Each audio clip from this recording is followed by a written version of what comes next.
الحمد للہ رب العالمین والصلاة والسلام علی سید الانبیاء والمرسلین سیدنا و نبینا محمد وعلی آلہ وصحبہ اجمعین، اما بعد۔ آج ہمارے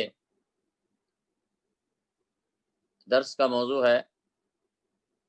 مقام صحابہ، یعنی رسول اللہ صلی اللہ علیہ وسلم کے صحابہ کا مقام، مرتبہ، درجہ، فضیلت، اور اس سلسلے میں قرآن کریم میں اور سنت صحیحہ میں جو نصوص آئے ہیں ان کا انشاءاللہ تعالی آپ کے سامنے تذکرہ کیا جائے گا۔ صحابی مفرد لفظ ہے اور اس کی جمع صحابہ یا اصحاب۔ صحابی رسول کہتے ہیں اس شخص کو جس نے حالت ایمان میں رسول اللہ صلی اللہ علیہ وسلم کو دیکھا اور پھر حالت ایمان میں اس کی وفات ہوئی۔ تو صحابہ رسول صلی اللہ علیہ وسلم کا رتبہ اور مقام بہت اعلیٰ ہے۔ ان کے رتبہ اور مقام کے بارے میں اختصار کے ساتھ اتنا کہنا کافی ہے کہ وہ اس امت میں رسول اللہ صلی اللہ علیہ وسلم کے بعد سب سے افضل اور بہتر ہے۔ سارے زمانوں میں سب سے بہترین زمانہ وہ صحابہ کرام کا زمانہ ہے، اور یہ خود احادیث صحیحہ سے ثابت ہے، جیسا کہ آگے انشاءاللہ تعالی آئے گا۔ صحابہ کرام رضوان اللہ علیہم نے اللہ کے نبی صلی اللہ علیہ وسلم پر انتہائی مشکل حالات میں ایمان لایا، آپ کی تصدیق کی، آپ کی نصرت کی، جان و مال کی قربانیاں دیں، آپ سے انہوں نے ٹوٹ کر محبت کی، اور آگے پھر انہوں نے نبی اکرم صلی اللہ علیہ وسلم کے دین، آپ کی تعلیمات کو عام کیا، ساری دنیا میں پھیلایا، جہاد کیا، اور اس قرآن و سنت کو رہتی دنیا تک پہنچایا۔ وہ قرآن و سنت کے حاملین ہیں، ان کے ناقلین ہیں۔ تو غرض صحابہ کرام کے فضائل اور ان کے مقامات و درجات بہت زیادہ ہیں، اور یہ ایک طویل موضوع ہے، اور اس کے مختلف پہلو ہیں، اس موضوع کے مختلف پہلو ہیں۔ یہ ایک درس میں ان سارے پہلوؤں کا احاطہ نہیں کیا جا سکتا، اسی لیے آج کے ہم اس درس میں اساسی اور بنیادی معلومات فراہم کریں گے۔ یعنی ہم یہ بتائیں گے کہ صحابہ کرام کا عمومی لحاظ سے کیا مقام و مرتبہ ہے، قرآن کریم کی آیات کی روشنی میں، احادیث صحیحہ کی روشنی میں، اور پھر آخر میں ہم صحابہ، تابعین اور سلف صالحین کے بعض اقوال آپ کے سامنے ذکر کریں گے، جن میں انہوں نے صحابہ کرام کے مقام اور مرتبے کو واضح فرمایا۔ صحابہ کرام کے مقام اور مرتبے کو سمجھنا ان سے محبت رکھنا، یہ ایمان کی علامت ہے، اور صحابہ کرام سے بغض کرنا، ان پہ نکتہ چینی کرنا، ان سے کینہ اور عداوت رکھنا، یہ کفر و نفاق کی نشانی۔ غرض ہم آتے ہیں، سب سے پہلے قرآن کریم کی کچھ آیات آپ کے سامنے پیش کرتے ہیں۔ اللہ تعالیٰ کا کلام ہے، قرآن مجید ہے، تو اللہ تعالیٰ نے اپنے اس کلام میں صحابہ کرام کے بارے میں کیا فرمایا؟ قرآن کریم میں بے شمار آیتوں میں اللہ تعالیٰ نے اپنے نبی کے صحابہ کا ذکر فرمایا، ان کی تعریف بیان کی، ان کے درجات و مقامات بلند کو واضح کیا۔ چند آیتیں آپ کے سامنے میں پیش کرتا ہوں۔ سورہ آل عمران آیت نمبر 110 میں اللہ فرماتا ہے، کنتم خیر امۃ اخرجت للناس تأمرون بالمعروف وتنہون عن المنکر وتؤمنون باللہ۔ تم ایک بہترین امت ہو، خیر امت ہو، جو لوگوں کی بھلائی کے لیے، لوگوں کے فائدے کے لیے نکالی گئی ہے۔ تم لوگوں کو نیکی کی طرف دعوت دیتے ہو اور برائی سے روکتے ہو اور اللہ پر ایمان رکھتے ہو۔ تو اللہ تعالیٰ نے فرمایا کہ کنتم خیر امہ، تم بہترین امت ہو۔ مفسر زجاج کہتے ہیں کہ اس میں خطاب سب سے پہلے اصحاب نبی صلی اللہ علیہ وسلم کے لیے، پھر ان کے بعد یہ بحث کہتے مجموعی ساری امت سے خطاب، یعنی اصل خطاب اصل میں صحابہ کرام سے ہے، پھر صحابہ کرام کے بعد ساری امت سے یہ خطاب ہے، یا آپ اس کو اس طرح بھی کہہ سکتے ہیں کہ خطاب ساری امت سے ہے، لیکن ان میں سب سے پہلے جو مخاطب ہیں، سب سے پہلے جو اس خطاب میں داخل ہیں، وہ صحابہ کرام رضوان اللہ تعالی علیہم اجمعین ہیں۔ سورہ توبہ آیت نمبر 100 میں اللہ فرماتا ہے،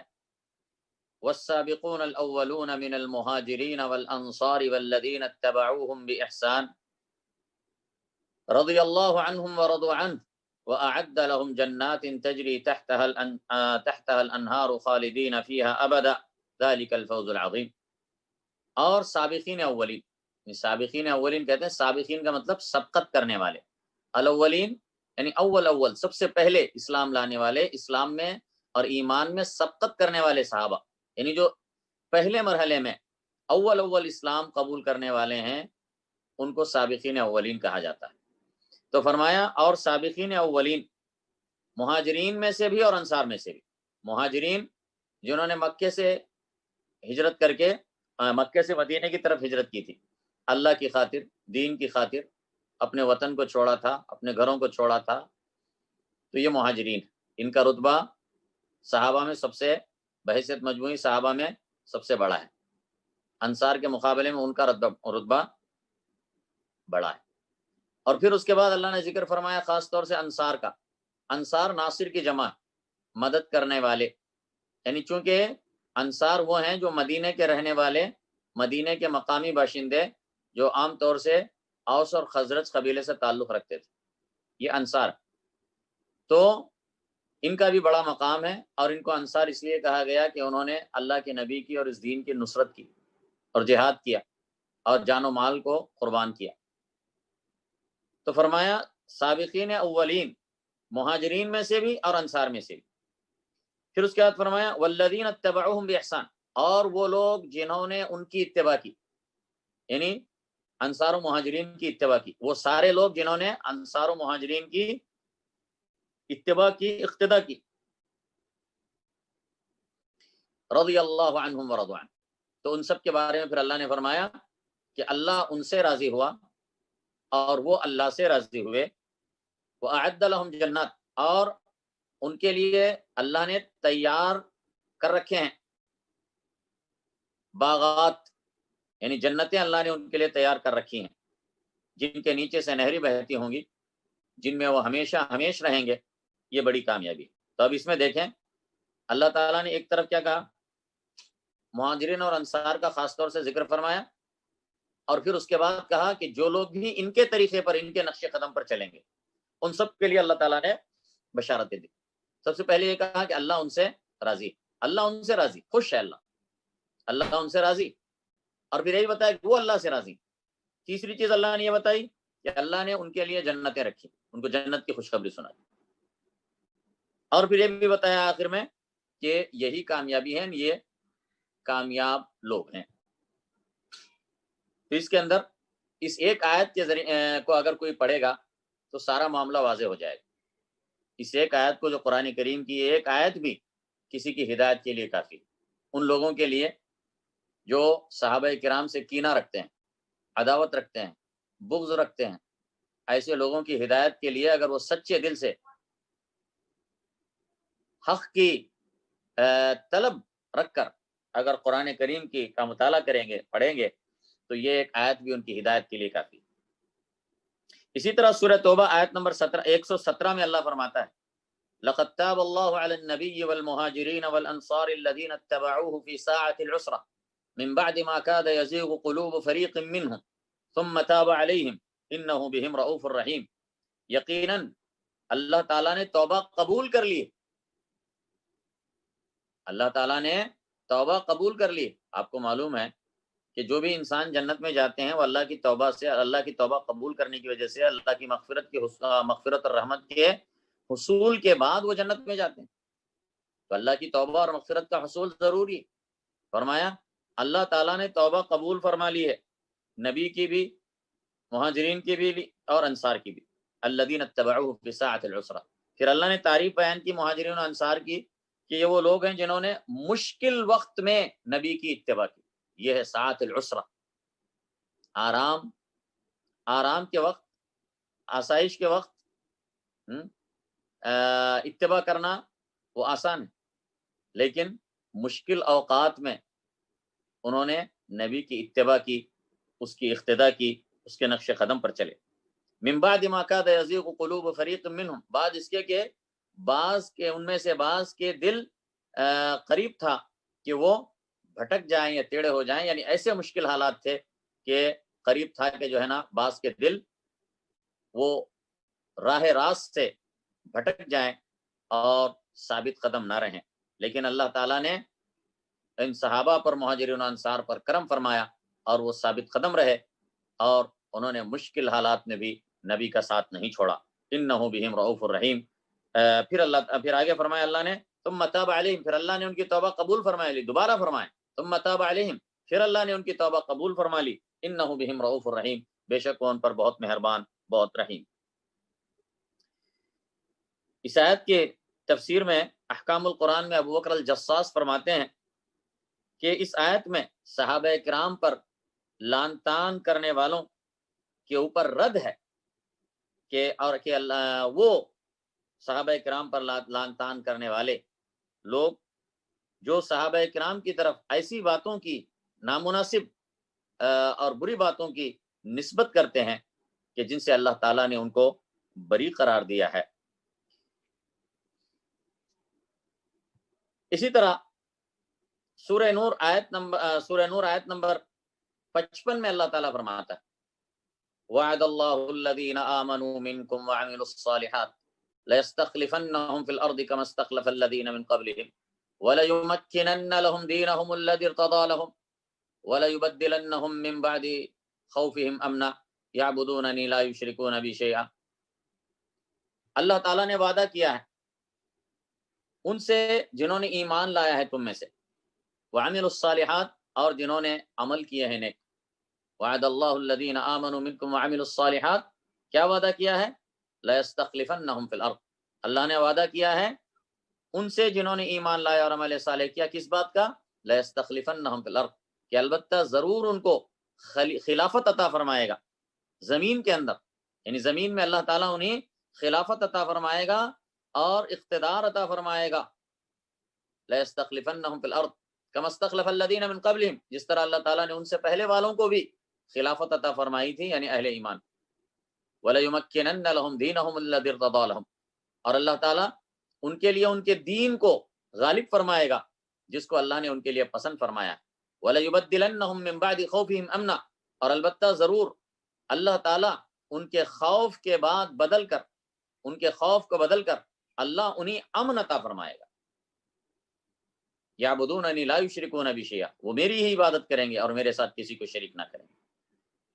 اس آیت کے اوپر بات کرتے ہوئے شیخ الاسلام ابن تیمیہ رحمہ اللہ فرماتے ہیں کہ اس میں اس بات کی دلیل ہے کہ یہ صحابہ کرام جن کو اللہ تعالیٰ نے زمین میں خلافت عطا فرمائی، اپنے سارے وعدے پورے فرمائے ان کے حق میں، اللہ نے انہیں زمین میں خلافت عطا فرمائی، ان کے دین کو غالب فرمایا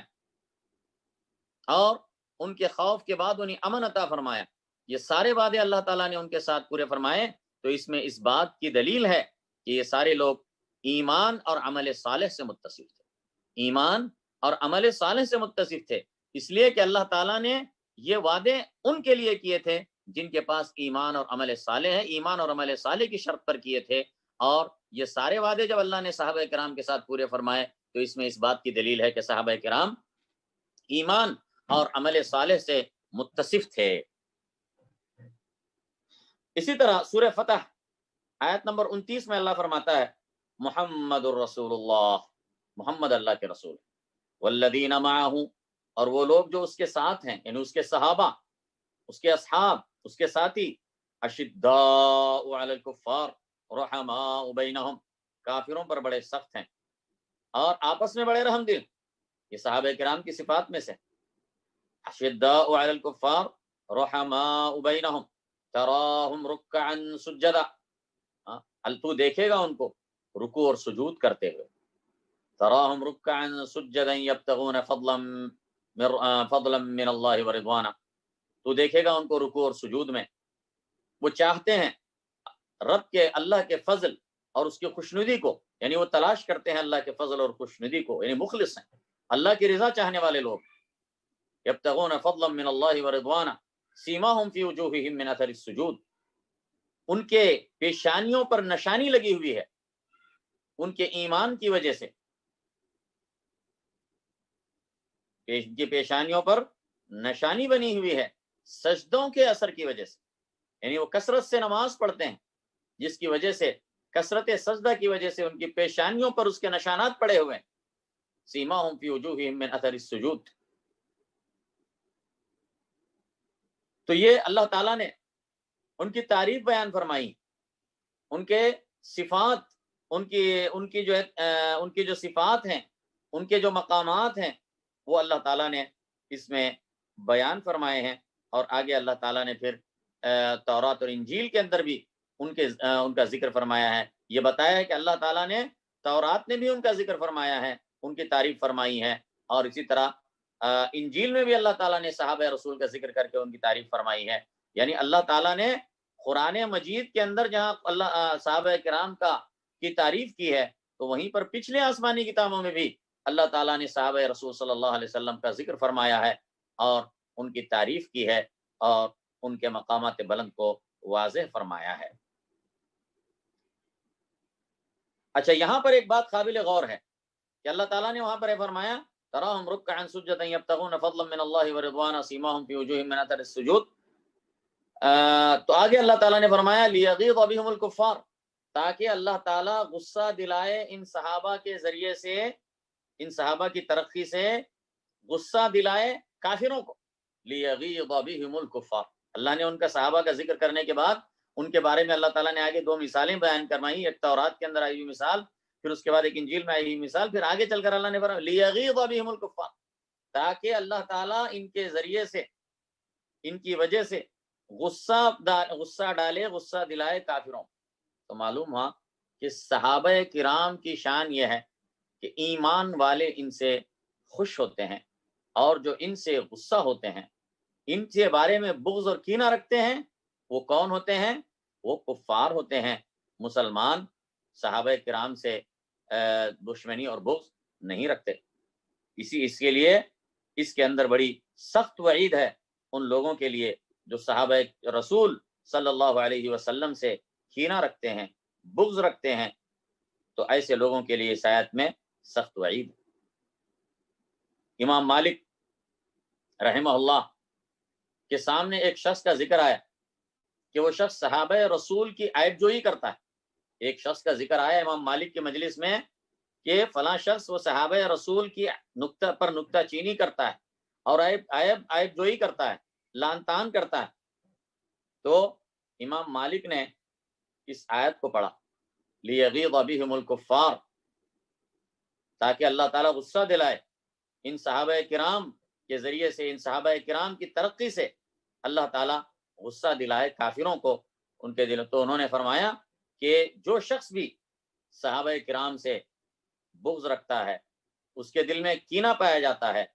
صحابہ کرام کے بارے میں، تو اس کے اوپر یہ آیت صادق آتی ہے لیغیظ بہم الکفار. اسی طریقے سے سورہ بقرہ آیت نمبر 143 میں اللہ فرماتا ہے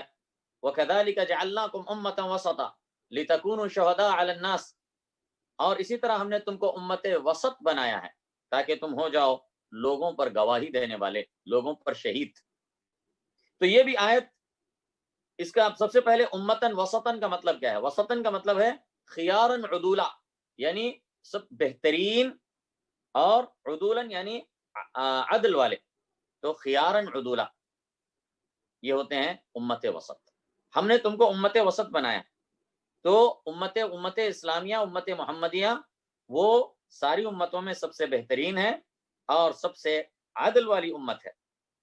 اور اسی وجہ سے اللہ تعالیٰ نے ان کے اس مقام کی وجہ سے، ان کی عدالت کی وجہ سے ان کو قیامت کے دن شہادت کا رتبہ عطا فرمایا ہے کہ وہ دیگر امتوں پر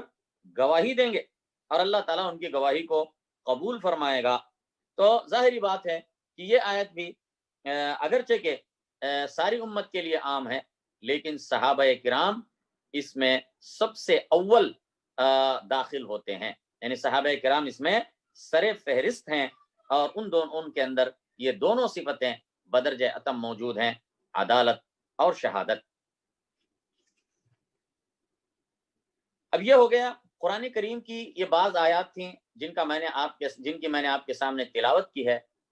جن میں اللہ تعالیٰ نے صحابہ کرام کی تعریف فرمائی ہے، ان کا مقام بیان فرمایا ہے، اور اس بات کو واضح فرمایا ہے کہ وہ جنتی ہیں، اللہ ان سے راضی ہے، وہ اللہ سے راضی ہیں، اور دیگر اللہ تعالیٰ نے ان کا ذکر خیر فرمایا ہے. اور یہ ایک چند ہی آیتیں ہیں، ورنہ قرآن کریم میں اور بھی بہت سی مقامات پر اللہ تعالیٰ نے صحابہ کرام کا ذکر فرمایا ہے اور ان کی تعریف فرمائی ہے. اب ہم ذرا آگے چلتے ہیں کہ سنت صحیحہ میں، احادیث صحیحہ میں اللہ کے رسول صلی اللہ علیہ وسلم نے صحابہ کرام کی تعریف اور توصیف میں کیا کہا ہے. صحیح مسلم میں حضرت ابو موسیٰ اشعری رضی اللہ عنہ سے روایت ہے کہ رسول اللہ صلی اللہ علیہ وسلم نے فرمایا النجوم امنۃ للسماء فاذا ذهبت النجوم اتى السماء ما توعد وانا امنۃ لاصحابي فاذا ذهبت اتى اصحابي ما يوعدون واصحابي امنۃ لامتي فاذا ذهب اصحابي اتى امتي ما يوعدون. رسول اللہ صلی اللہ علیہ وسلم نے فرمایا کہ یہ چاند، یہ ستارے، یہ آسمان کے لیے امان ہیں. جب یہ ستارے چلے جائیں گے تو آسمان پر وہ چیز آئے گی جس کا اس سے وعدہ کیا جاتا ہے. اور میں اپنے صحابہ کے لیے امان ہوں، جب میں چلا جاؤں گا تو میرے صحابہ پر وہ آئے گا جس کا ان سے وعدہ کیا جاتا ہے، اور میرے صحابہ میری امت کے لیے امان ہیں. جب میرے صحابہ چلے جائیں گے تو میری امت پر وہ چیز آئے گی جس کا ان سے وعدہ کیا جاتا ہے. امام نووی اس حدیث کی تشریح کرتے ہوئے کہتے ہیں کہ جس طریقے سے یہ ستارے ہیں، یہ ستارے جب تک باقی ہیں یہ آسمان بھی باقی ہے. جب ستارے بے نور ہو جائیں گے اور جھڑنے لگیں گے قیامت کے دن تو آسمان بھی کمزور ہو جائے گا اور پھٹ جائے گا اور ختم ہو جائے گا. اور رسول اللہ صلی اللہ علیہ وسلم کا یہ کہنا کہ میں اپنے صحابہ کے لیے امان ہوں، جب میں چلا جاؤں گا تو صحابہ پر وہ چیز آئے گی جس کا ان سے وعدہ کیا جاتا ہے، یعنی فتنے، جنگیں اور دلوں کا اختلاف اور ارتداد ان لوگوں کے درمیان جو مرتد ہوئے تھے اور جن سے صحابہ کرام نے جنگ کی اور ان کو شکست دی، یہ سارے واقعات پیش آئے۔ اور پھر فرمایا اور میرے اصحاب، میرے صحابہ امان ہیں میری امت کے لیے، جب میرے صحابہ چلے جائیں گے تو میری امت کو پر وہ چیز آ جائے گی جس کا ان سے وعدہ کیا جاتا ہے، یعنی اس کا معنی یہ ہے کہ بدعات اور محدثات دین میں ظاہر ہوں گے، فتنے عام ہوں گے اور رومی غالب آئیں گے، اور اسی طرح مکہ اور مدینہ کی پامالی ہوگی وغیرہ وغیرہ۔ یہ ساری چیزیں کہ خطرناک واقعات ظہور پذیر ہوں گے صحابہ کرام کے جانے کے بعد، اور یہ ساری باتیں جو اللہ کے نبی نے بتائیں، اس لیے اللہ کے نبی صلی اللہ علیہ وسلم کے معجزات میں سے ایک ہے کہ آپ نے وہ باتیں بتائیں جو آگے مستقبل میں پیش آنے والی تھیں، اور جیسا آپ نے بتایا ویسا پیش آئے۔ تو اس حدیث میں اس حدیث سے صحابہ کرام کا مقام اور مرتبہ بھی معلوم ہوا کہ صحابہ کرام کا وجود اس امت کے لیے رحمت اور باعث برکت اور باعث امن و امان تھا۔ جب صحابہ کرام چلے جائیں گے، تو رخصت ہو جائیں گے اس دنیا سے، تو امت کے اوپر محمد کو بہت سارے مصائب، محمد کے اوپر بہت سارے مصائب آئیں گے، بہت سارے فتنے ظہور پذیر ہوں گے کہ جن کے درمیان رکاوٹ صحابہ کرام کا وجود تھا۔ جب صحابہ کرام چلے جائیں گے تو وہ سارے وعدے جو اللہ تعالیٰ نے امت سے کیے تھے وہ پورے ہوں گے۔ اسی طریقے سے بخاری اور مسلم میں ابو سعید خدری رضی اللہ تعالیٰ عنہ سے روایت ہے کہ رسول اللہ صلی اللہ علیہ وسلم نے فرمایا یأتی علی الناس زمان یغزو فئام من الناس فیقال لهم فیکم من صحب رسول اللہ صلی اللہ علیہ وسلم فیقولون نعم فیفتح لهم ثم یغزو فئام من الناس فیقال لهم هل فیکم من صحب هل فیکم من رأى من صحب رسول اللہ صلی اللہ علیہ وسلم فیقولون نعم فیفتح لهم ثم یغزو فئام من الناس فیقال هل فیکم من رأى من صحب رسول اللہ صلی اللہ علیہ وسلم فیقولون نعم فیفتح لهم۔ ترجمہ یوں ہے کہ اللہ کے نبی صلی اللہ علیہ وسلم فرماتے ہیں کہ ایک زمانہ لوگوں پر ایسا آئے گا کہ میری امت کے کچھ گروہ غزوے پر نکلیں گے، تو ان سے کہا جائے گا کیا تم میں کوئی رسول اللہ صلی اللہ علیہ وسلم کے صحابہ موجود ہیں؟ تو جواب ملے گا کہ ہاں، ہم میں صحابہ رسول بھی موجود ہیں، تو انہیں فتح عطا فرمائی جائے گی، انہیں فتح صحابہ کرام کی برکت سے انہیں فتح دی جائے گی۔ پھر اس کے بعد ایک زمانہ آئے گا، لوگ پھر غزوے پہ نکلیں گے،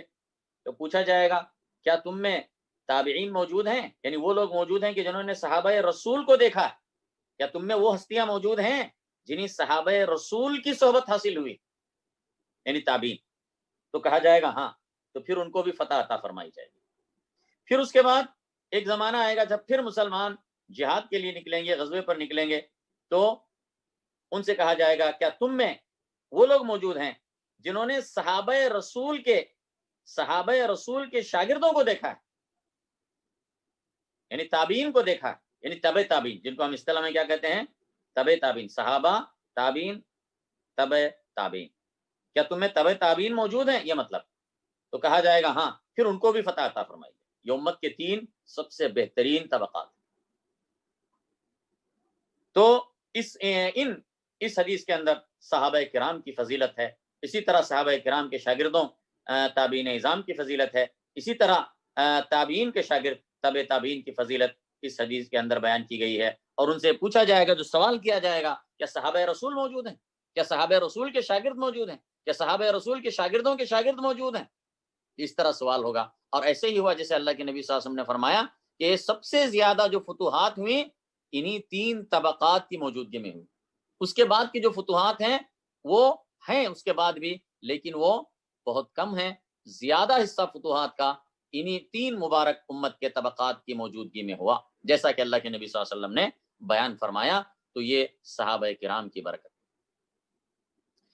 اسی طریقے سے بخاری اور مسلم میں حضرت عمران بن حسین رضی اللہ تعالیٰ عنہ سے روایت ہے، وہ فرماتے ہیں کہ رسول اللہ صلی اللہ علیہ وسلم نے فرمایا ان خیرکم قرنی ثم الذین یلونہم ثم الذین یلونہم ثم الذین یلونہم۔ قال عمران فلا ادری قال رسول اللہ صلی اللہ علیہ وسلم بعد قرنہ مرتين او 3۔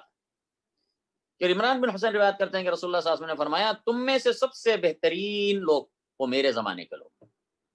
یعنی صحابہ کرام، پھر وہ لوگ جو ان کے بعد آئیں گے،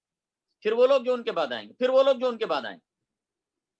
پھر عمران بن حسین نے فرمایا مجھے اچھی طرح یاد نہیں ہے کہ اللہ کے نبی صلی اللہ علیہ وسلم نے اپنے زمانے کے بعد 2 زمانوں کا ذکر فرمایا ہے یا 3 زمانوں کا،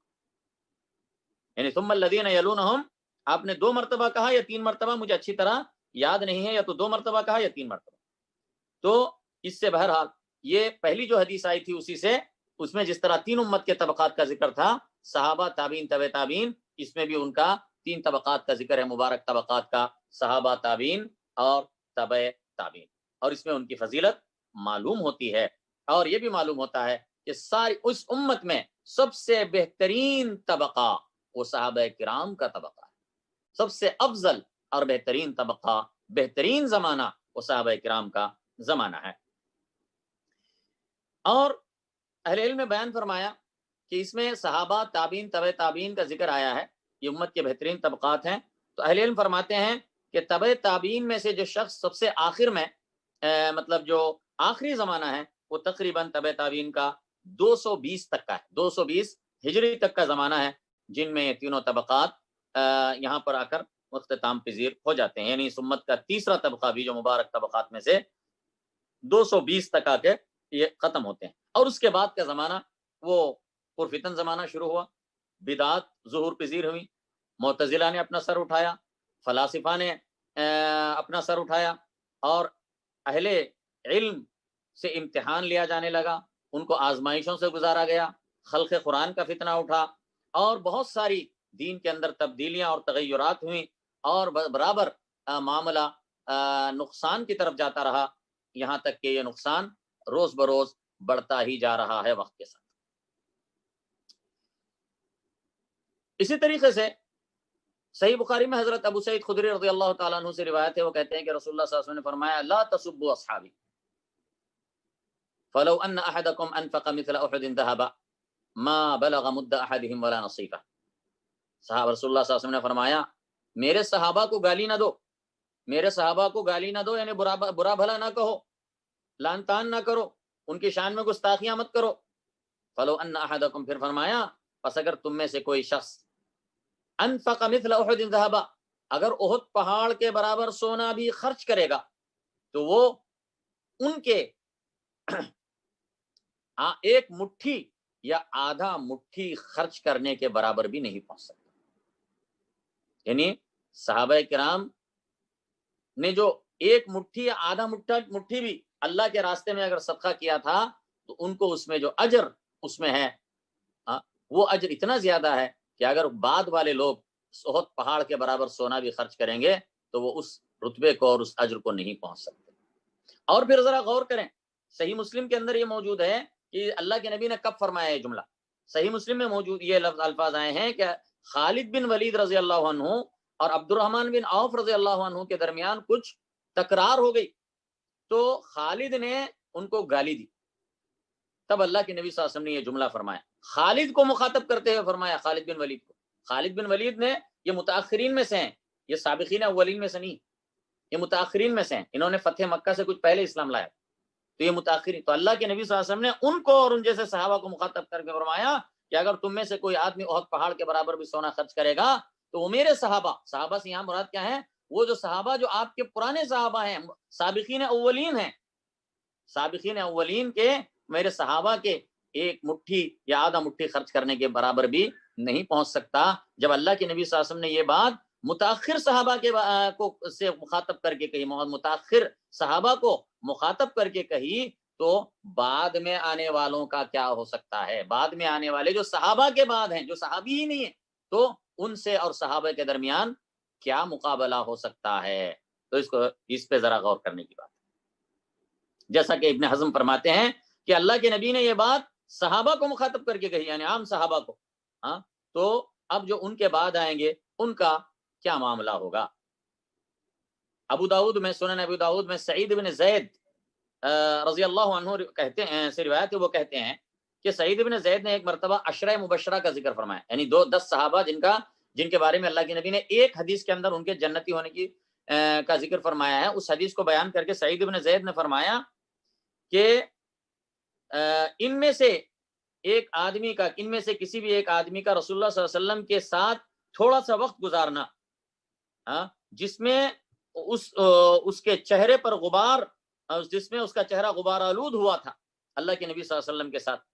تو وہ تھوڑا سا وقت جو اس نے نبی صلی اللہ علیہ وسلم میں سے ایک آدمی کا، یعنی سابقین اولین میں سے، عشرہ مبشرہ میں سے، جنہوں نے تھوڑا سا وقت اللہ کے نبی صلی اللہ علیہ وسلم کے ساتھ جو انہوں نے گزارا ہے اور اس میں ان کا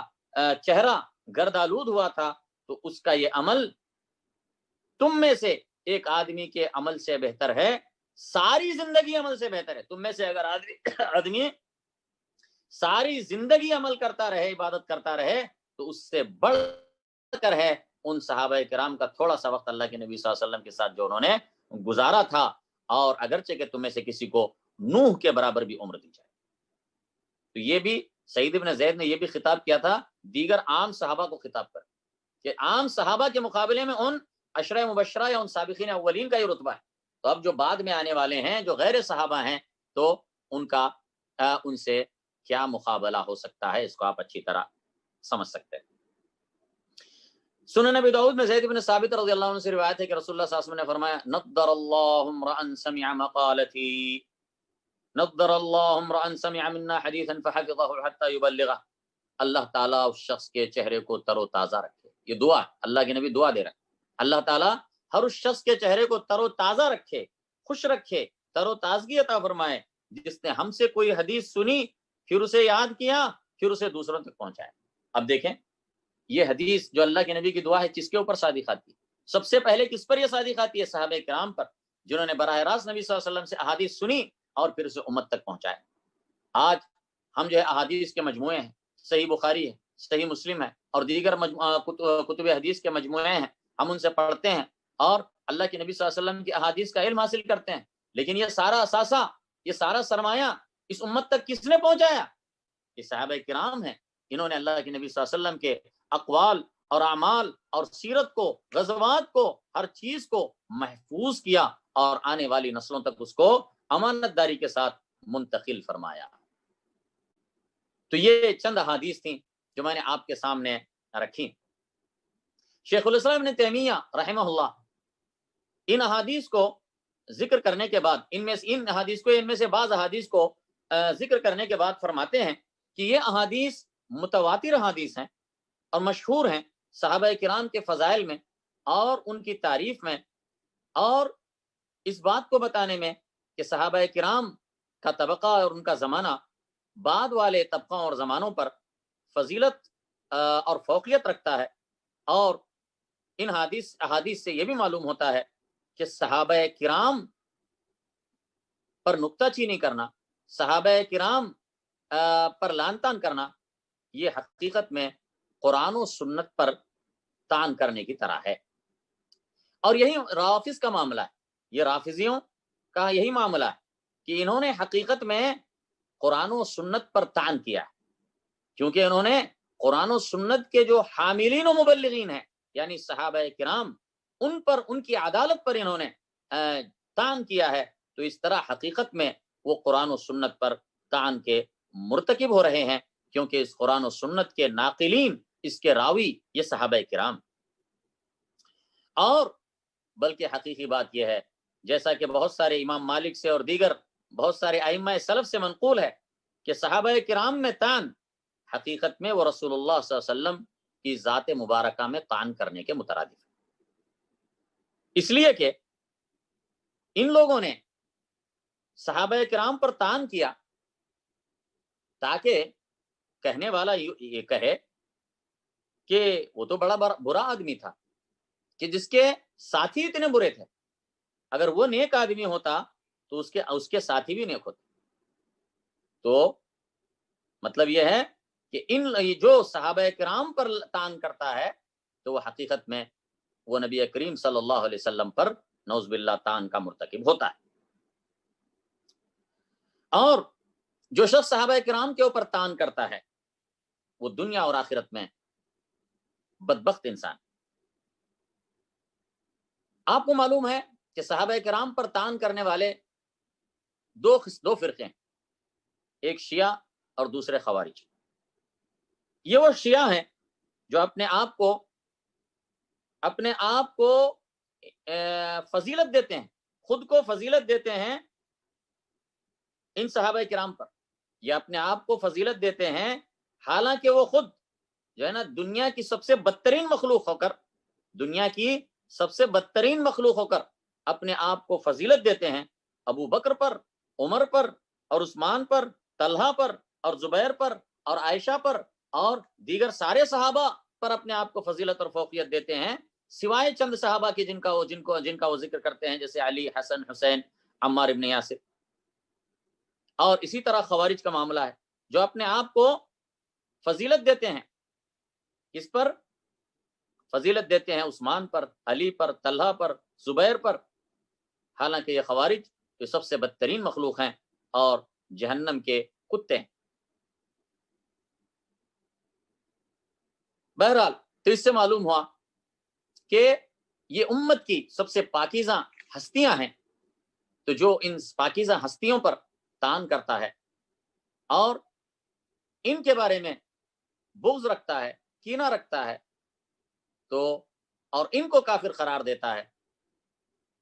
تو حقیقت میں وہ خود ہی کفر کے لفظ کا زیادہ ان کی بنسبت زیادہ مستحق ہے، ورنہ باقی یہ جو صحابہ کرام ہیں، یہ تو ان کی تو تعدیل خود اللہ نے کی ہے، ان کے حق میں گواہی خود اللہ نے دی ہے، خود اللہ کے نبی صلی اللہ علیہ وسلم نے دی، اب یہ کسی اور کی گواہی کے محتاج نہیں ہے۔ یہ تو ہو گیا قرآن اور سنت سے کے نصوص جن کا میں نے آپ کے سامنے ذکر کیا ہے۔ اب ذرا اقوال سلف کی طرف چلتے ہیں کہ سلف نے، ہمارے سلف نے صحابہ کرام کی شان میں کیا کہا ہے۔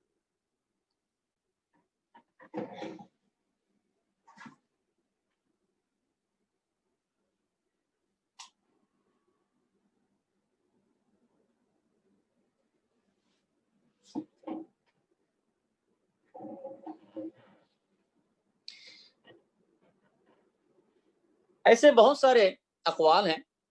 بہت سارے اقوال ملیں گے سلف کے صحابہ کرام کی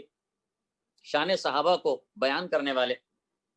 لیکن ہم اس میں سے چند چیزوں کو منتخب کر رہے ہیں۔ سب سے پہلے حضرت علی بن ابی طالب رضی اللہ تعالیٰ عنہ فرماتے ہیں کہ میں نے صحابہ رسول صلی اللہ علیہ وسلم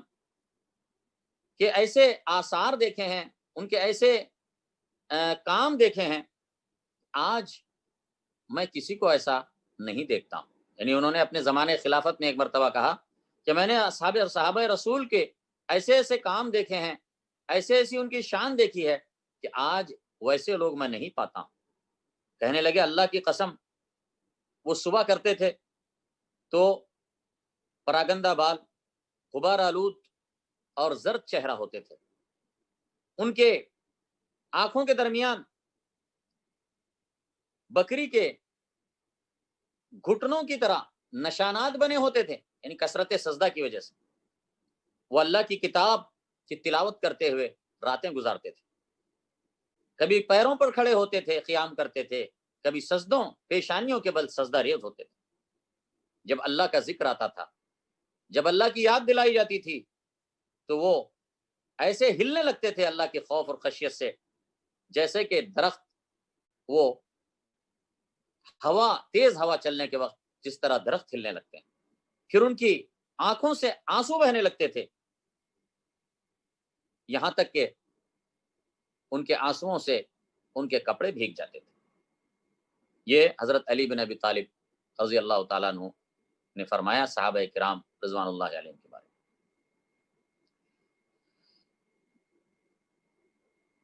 عبداللہ بن مسعود رضی اللہ تعالیٰ عنہ فرماتے ہیں تم میں سے جو شخص اقتدا کرنا چاہتا ہے کسی کی، تو وہ ان کی اقتدا کرے جو مر چکے ہیں، اس لیے کہ زندہ کے اوپر، یعنی جو زندہ ہے وہ فتنوں سے محفوظ نہیں ہوتا۔ پھر کہنے لگے یہ اصحاب محمد ہیں، واللہ یہ اس امت کے سب سے افضل ہستیاں تھے،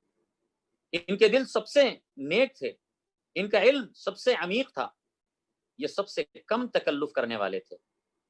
یہ ایسی قوم تھے کہ جن کو اللہ تعالیٰ نے اپنے نبی کی صحبت کے لیے اور دین کی اقامت کے لیے منتخب فرما لیا تھا۔ ان کے فضل کو جانو، ان کے آثار میں ان کی اتباع کرو، اور ان کے اخلاق اور ان کے دین میں جس قدر تم سے ہو سکے ان کے راستے کو مضبوطی سے پکڑو،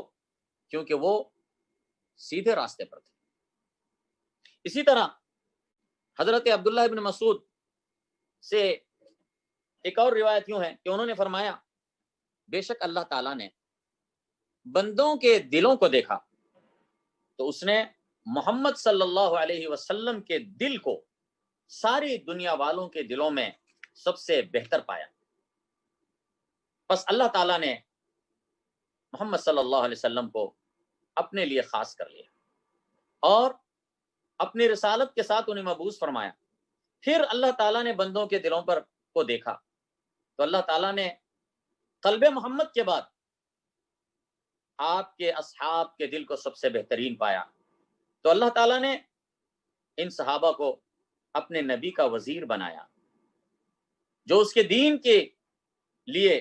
جنگیں کرتے تھے۔ بس یہ سب صحابہ ہیں، یہ جس چیز کو اچھا سمجھیں وہ اللہ کے پاس بھی اچھی چیز ہے، اور جس چیز کو وہ برا سمجھیں وہ اللہ کے پاس بھی بری۔ مشہور تابعی حسن بصری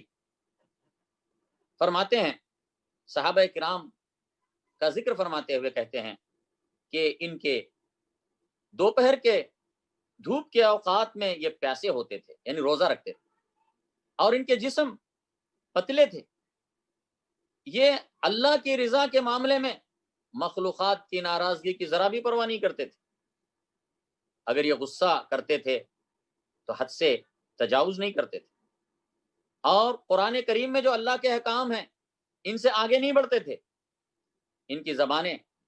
ہمیشہ اللہ کے ذکر میں مشغول ہوتی تھی۔ انہوں نے اللہ نے جب ان سے مدد کے لیے کہا تو انہوں نے اپنا خون دے کر اللہ کے دین کی مدد کی،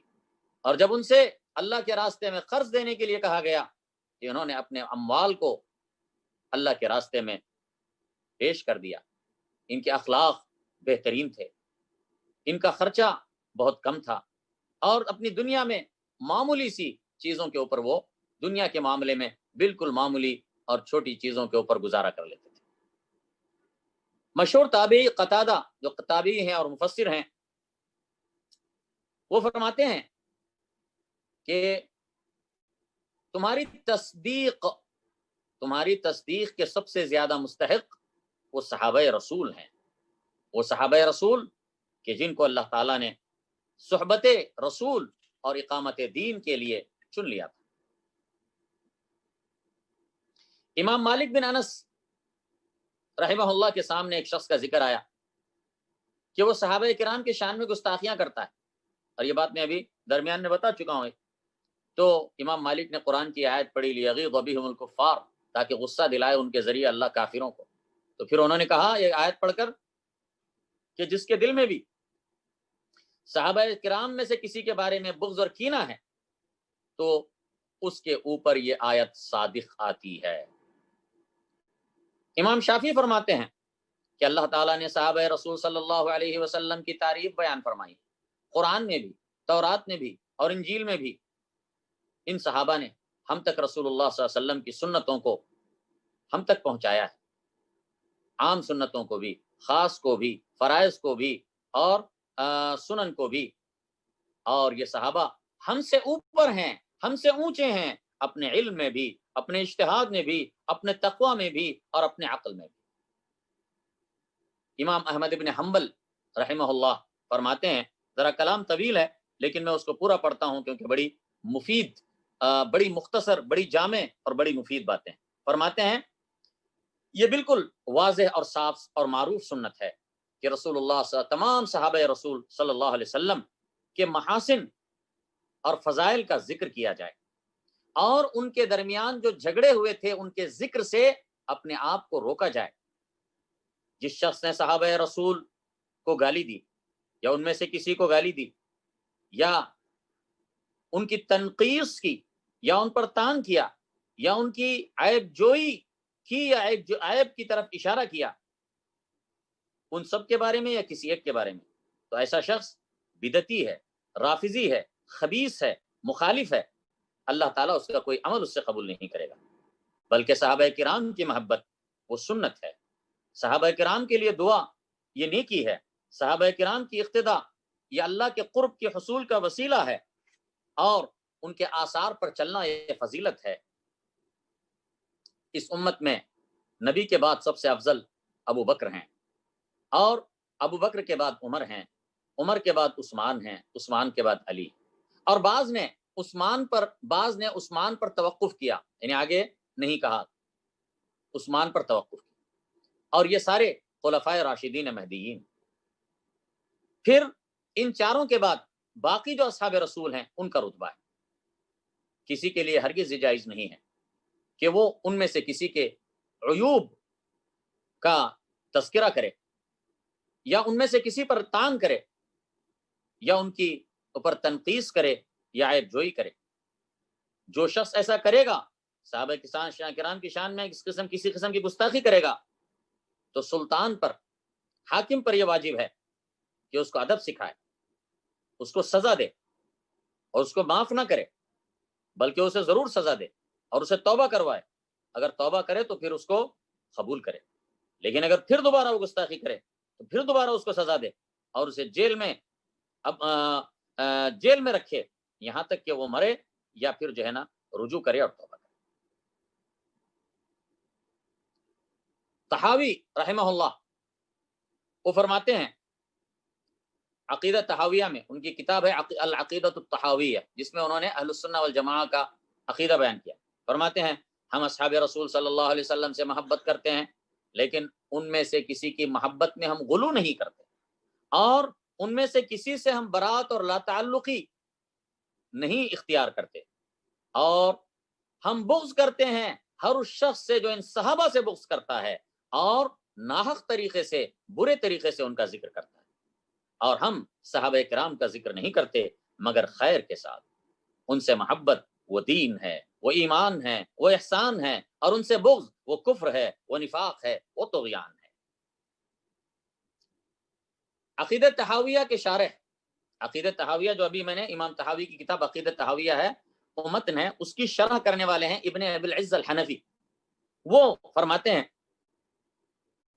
اس سے بڑھ کر گمراہ کون ہو سکتا ہے؟ جو مومنین میں جو سب سے بہترین ہے، اور جو اس امت کے اولیاء کے سردار ہیں اور نبیوں کے بعد سب سے افضل ہیں، ان پر رد و قدح کرے، ان پر لعن طعن کرے، اس سے گمراہ کون ہو سکتے ہیں؟ بلکہ ایسے صحابہ کرام پر لعن طعن کرنے والوں سے یہود و نصارہ ایک خصلت میں ان سے ضرور بہتر ہے۔ وہ اس طرح کہ یہودیوں سے پوچھا گیا کہ تمہارے اہل ملت میں، اہل دین میں سب سے بہترین کون ہے؟ تو یہودیوں نے کہا کہ اصحاب موسیٰ۔ نصارہ سے کہا گیا تمہارے اہل دین میں سب سے بہترین کون ہے؟ تو نصارہ نے جواب دیا اصحاب عیسیٰ۔ اور ان رافضیوں سے یعنی جو شیعہ ہوتے ہیں ان کو رافضی کہا جاتا ہے، فرمایا ان رافضیوں سے پوچھا گیا تمہارے اہل ملت میں سب سے بدترین لوگ کون ہیں؟ تو انہوں نے کہا اصحاب محمد۔ انہوں نے کسی کو، اس صحابہ میں کسی کو مستثنا نہیں کیا سوائے چند کے، حالانکہ جن کو وہ گالی دیتے ہیں ان میں ایسے لوگ ہیں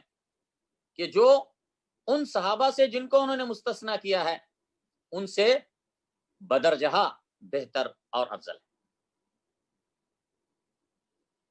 اچھا، ابھی چلتے ہیں آخر میں شیخ الاسلام ابن تیمیہ رحمہ اللہ کی طرف۔ ان کا کلام کو میں ذکر کرتا ہوں پھر، کیونکہ بڑا جامع کلام ہے شیخ الاسلام ابن تیمیہ رحمہ اللہ کا، تھوڑا سا طویل ہے لیکن میں اس کو پورا آپ کے سامنے ذکر کرتا ہوں، پھر اس کے بعد انشاءاللہ ہمارا یہ درس اختتام پذیر ہو۔ شیخ الاسلام ابن تیمیہ رحمہ اللہ فرماتے ہیں اہل السنہ والجماعہ کے اصول میں یہ بات شامل ہے کہ وہ اپنے دل اور اپنی زبانوں کو صحابہ رسول صلی اللہ علیہ وسلم کے بارے میں حفاظت سے رکھتے ہیں، اپنی زبانوں کی اور اپنے دلوں کی حفاظت کرتے ہیں صحابہ کرام کے بارے میں، جیسا کہ اللہ تعالیٰ نے ان کا وصف بیان کیا۔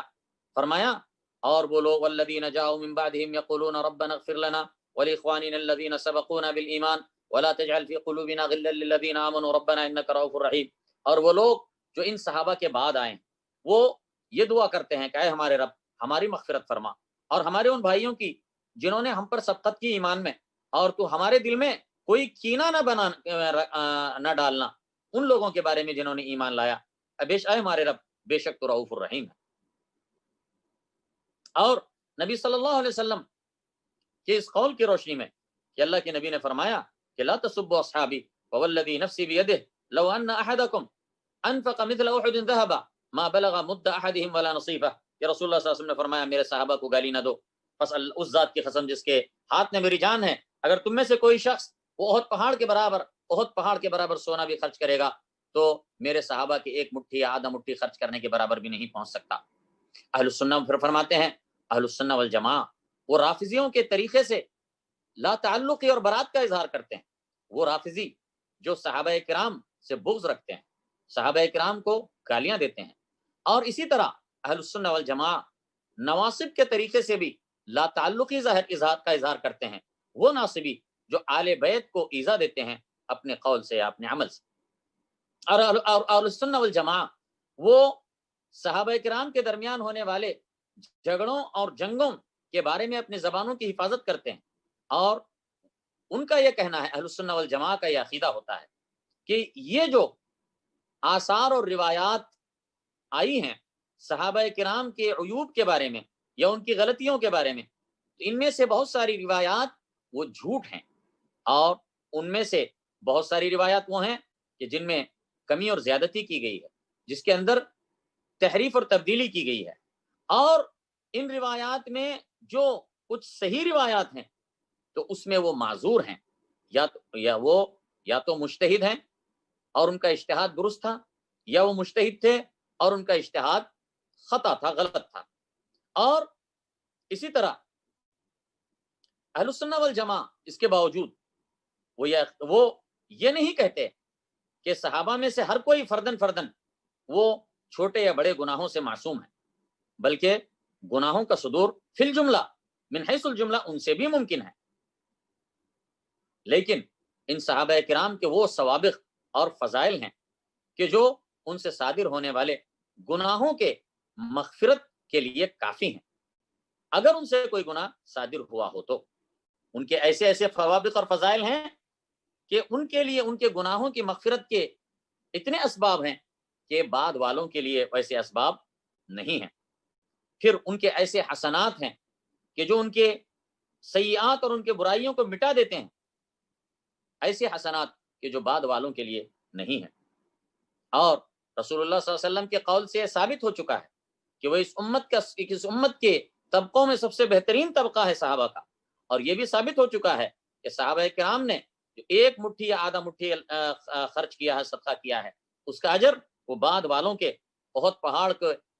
برابر سونا خرچ کرنے سے بھی زیادہ ہے. یعنی ایک مٹھی یا آدھا مٹھی جو صحابہ نے خرچ کیا ہے اس کا اجر و ثواب، اس کی فضیلت، اس کا مقام بعد والوں کے بہت پہاڑ کے برابر سونا خرچ کرنے سے بھی بڑھ کر ہے. اور اگر ان میں سے کسی سے کوئی گناہ سرزد ہوا بھی تھا تو اس نے اس سے توبہ کی تھی، یا تو اس نے توبہ کی تھی، یا اس کے ایسے حسنات ہیں کہ جنہوں اس حسنات نے اس کو مٹا دیا، یا اللہ تعالیٰ نے اس کے سابقہ خدمات کی وجہ سے اللہ تعالیٰ نے اس کو معاف کر دیا، یا رسول اللہ صلی اللہ علیہ وسلم کی شفاعت کی وجہ سے معاف فرما دیا. جبکہ یہ صحابہ کرام تو رسول اللہ صلی اللہ علیہ وسلم کی شفاعت کے سب سے زیادہ حقدار ہیں. یا اللہ تعالیٰ نے دنیا میں ان پر کوئی ابتلا بھیجی کہ جس کو اللہ تعالیٰ نے ان کے حق میں کفارہ بنا دیا. اور یہ بھی ساری باتیں یہ ان ثابت شدہ محقق گناہوں کے بارے میں ہے، یہ تو ان ثابت محقق گناہوں کے بارے میں ہے اگر ان سے صادر ہوئے ہیں تو. باقی رہا ان چیزوں کا معاملہ کہ جو ان کا اجتہاد تھا، جو ان کے اجتہادی معاملات تھے کہ جن میں انہوں نے اجتہاد کیا، جان بوجھ کر کوئی گناہ نہیں کیا، جن میں انہوں نے اجتہاد کیا، اگر انہوں نے درست کیا تو ان کو ایک اجر ہے، اگر انہوں نے اجتہاد میں غلطی کی، اگر انہوں نے درست کیا تو ان کو 2 اجر ہے، اگر انہوں نے اجتہاد میں درست اجتہاد کیا تو ان کو 2 اجر ہیں، اور اگر ان سے اجتہاد میں غلطی ہوئی تو ان کے لیے 1 اجر ہے، جیسا کہ حدیث کے اندر آتا ہے. پھر پھر غور کرنے کی بات یہ ہے کہ ان کے اگر کچھ قابل انکار یا قابل اعتراض ان میں سے بعض صحابہ کے اگر کچھ قابل اعتراض یا قابل انکار کچھ چیزیں ہیں بھی تو وہ اتنی بہت تھوڑی ہیں، معمولی سی ہیں، اور ان کے فضائل اور محاسن کے مقابلے میں اس کی کوئی حیثیت نہیں ہے۔ یہ وہ لوگ ہیں جنہوں نے اللہ اور اس کے رسول پر ایمان لایا، جنہوں نے اللہ کے راستے میں جہاد کیا، جنہوں نے ہجرت کی، جنہوں نے دین کی نصرت کی،